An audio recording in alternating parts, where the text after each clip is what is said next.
குறைந்த விலை நிறைந்த தரம் தங்கள் தேவைகள் அனைத்தும் ஒரே இடத்தில் ஜெயச்சந்திரன்.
தமிழகத்தின் 3 மாவட்டங்களில் நாளை கனமழைக்கு வாய்ப்பு இருப்பதாக சென்னை வானிலை ஆய்வு மையம் தகவல் தெரிவித்துள்ளது.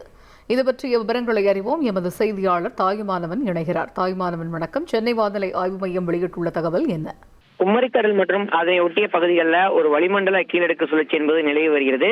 இதன் காரணமாக இன்றைய தினம் தமிழகத்தில் ஒரு சில இடங்களிலும் புதுவை மற்றும் காரைக்கால் பகுதிகளில் இடி மின்னலுடன் கூடிய லேசான முதல் மிதமான மழை பெய்யக்கூடும் என்றும் தினம் பொங்கல் திருநாளான ஒன்று தென் தமிழகத்துல அநேக இடங்களிலும் வட தமிழகத்துல ஓரிரு இடங்களிலும் புதுவை மற்றும் காரைக்கால் பகுதிகளில் இடி மின்னலுடன் கூடிய லேசான முதல் மிதமான மழை பெய்யக்கூடும் என்றும் திருநெல்வேலி மற்றும் கன்னியாகுமரி ஆகிய 3 மாவட்டங்களில் கனமழை பெய்ய வைத்திருப்பதாக வானிலை மையம் தகவலை வெளியிட்டிருக்கிறது.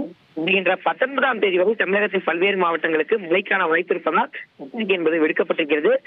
அதேபோல் இன்றைய தினம் சென்னையை பொறுத்தமட்டில் வானம் பொதுவாக மேகமூட்டத்தில் காணப்படும் என்றும் நகரில் ஒரு சில பகுதிகளில் இடி மின்னலுடன் கூடிய மிதமான மழை பெய்ய வாய்ப்பு இருப்பதாகவும் அதிகபட்ச வெப்பநிலை என்பது 28 டிகிரி செல்சியஸ் மற்றும் குறைந்தபட்ச வெப்பநிலை என்பது 23 அல்லது 24 டிகிரி செல்சியஸை வாய்ப்பு இருப்பதாக வானிலை மையத்தின் சார்பில் அறிவிப்பு வெளியிடப்பட்டது. தகவல்களுக்கு நன்றி தாயுமான். குறைந்த விலை நிறைந்த தரம் தங்கள் தேவைகள் அனைத்தும் ஒரே இடத்தில் ஜெயச்சந்திரன்.